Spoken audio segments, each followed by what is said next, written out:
Hai sempre fame e non sai come frenare questa sensazione? Questo è il video che fa per te. Ciao, sono Alberto Zippo, cultore del benessere, ed oggi analizziamo come sia possibile evitare la costante voglia di assumere cibo. Prima di iniziare, se questi argomenti sono di tuo interesse, iscriviti al canale così da non perderti i prossimi video che pubblicherò. Ora bando alle ciance, volume a palla, partiamo!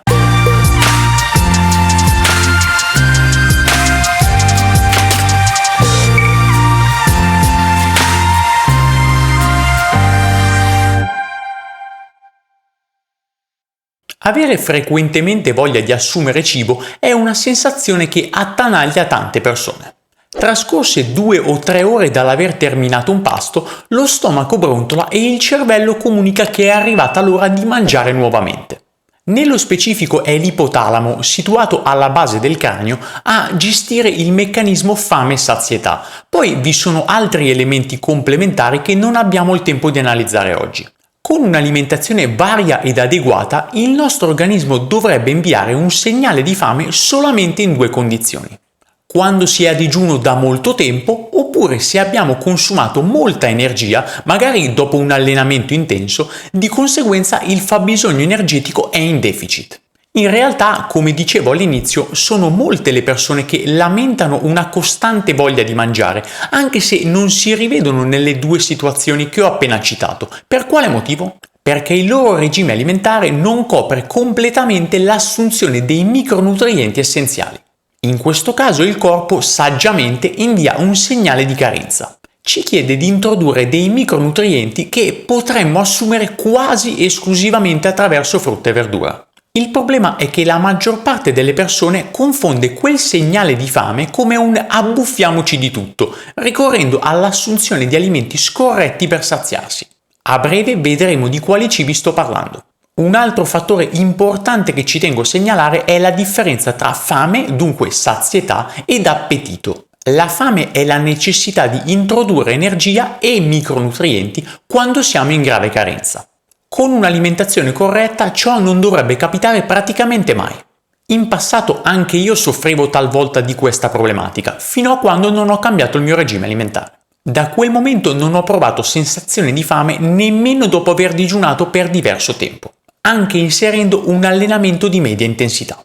Mostrare i benefici del digiuno alla maggior parte delle persone so che può risultare difficile, ne sono consapevole, ma la realtà è questa. Gli esseri umani possono non assumere per giorni cibo solido, e per giorni intendo oltre la settimana.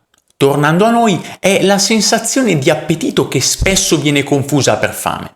L'appetito è un impulso mentale non causato da carenza energetica, ma dal desiderio, e non ha nulla a che vedere con la fame.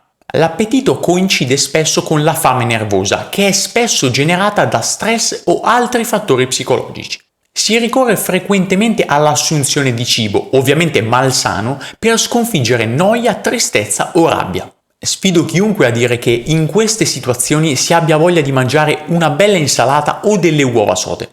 Questa è la differenza lampante tra fame e appetito. In questi momenti abbiamo la necessità di soddisfare la nostra mente, quindi l'appetito, attraverso dei cibi goduriosi, ma il più delle volte malsani. In caso di grave carenza energetica invece si ha fame, quindi la necessità di introdurre micronutrienti essenziali attraverso alimenti preziosi e sani. Siamo arrivati dunque al nocciolo della questione. Cosa possiamo fare per evitare di avere sempre voglia di mangiare? Al primo posto vi è la motivazione più scontata, ovvero mantenere un regime alimentare corretto. Per regime alimentare corretto intendo introdurre regolarmente alimenti che forniscono sazietà e che coprono tutti i nutrienti essenziali.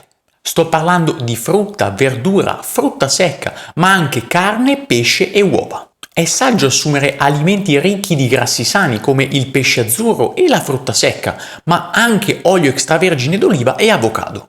Sono preziosi anche i cibi ricchi di fibre che possiedono un elevato potere saziante. Alimenti come le mele, i kiwi, i cavoli, il topinambur o le prugne secche sono molto efficaci. Non sottovalutiamo anche le bevande senza calorie aggiunte come l'acqua o il tè verde, fondamentali per dilatare lo stomaco e ridurre gli attacchi di fame. Al contrario, andrebbero evitati alimenti che sono neurodisfunzionali. Abbiamo già visto in passato che alcuni cibi generano picchi glicemici dopo 1 o 2 ore dalla loro assunzione. Sto parlando ovviamente di bibite gasate, merendine, piatti pronti e tutti i prodotti processati che andrebbero evitati come la peste. Vi sono però anche diversi alimenti ricchi di carboidrati, come la maggior parte dei cereali, che possiedono un elevato carico glicemico, quindi causano una continua sensazione di dover introdurre cibo. Per chi ama assumere cereali può essere utile introdurre con parsimonia alcuni tipi di pseudo-cereali e cereali integrali, più ricchi di fibre rispetto alle loro versioni raffinate. Aggiungerei altre 2 cose utili, ovvero masticare piano per aumentare ulteriormente il senso di sazietà e possibilmente assumere alimenti crudi prima di quelli cotti. Al secondo posto vi è una spesa intelligente. Sappiamo tutti che avere la dispensa piena di alimenti goduriosi è un rischio. La mente difficilmente ci permetterà di non andare ad aprire cassetti e mensole alla ricerca di un dolcetto o un pacchetto di patatine.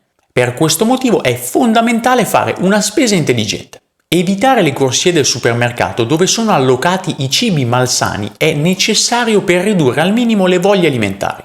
Personalmente non frequento molto i supermercati, ma quelle volte in cui ci vado entro in 2, massimo 3 corsie, evitando tutto il resto. Anche a me e Laura può capitare di avere voglia di alimenti sfiziosi, ma non avendoli in casa il rischio si azzera. Nei momenti dove abbiamo voglia di sgranocchiare qualcosa, la nostra cucina fornisce solamente frutta secca o al massimo delle marmellate provenienti da agricoltori vicino a noi, nulla di più. So che ai più può sembrare triste, ma la realtà è che in questa maniera si annullano i rischi di abbuffate malsane e controproducenti per la propria salute.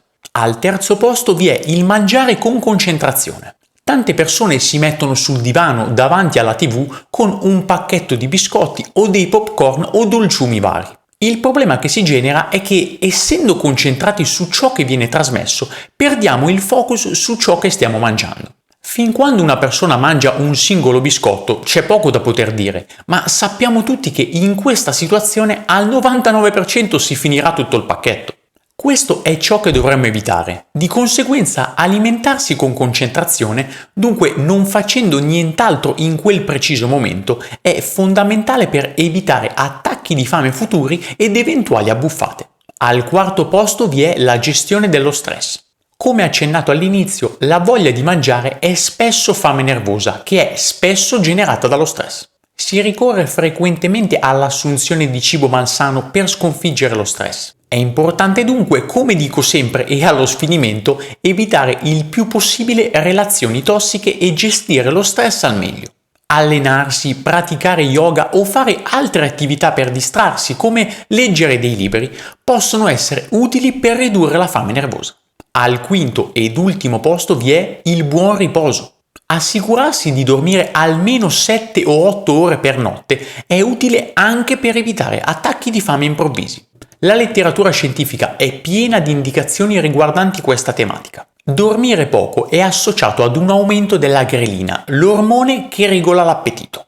Livelli elevati di grelina aumentano la voglia di mangiare, ovviamente soprattutto alimenti calorici. Dormire 7 o 8 ore garantisce anche livelli sufficienti di leptina, l'ormone della sazietà. Per questo motivo è importante evitare distrazioni quando si va a dormire, così come quando si mangia. Anche migliorare il proprio sonno dunque è un ulteriore aiuto per ridurre attacchi di fame. Credo non sia necessario approfondire quanto l'eliminazione dell'abuso di alcuni farmaci ed alcolici sia utile per ridurre gli attacchi di fame improvvisa. Quello che reputo più importante tra tutti i punti che ho citato è mantenere un corretto regime alimentare. Per fare questo è necessario assumere regolarmente cibi preziosi.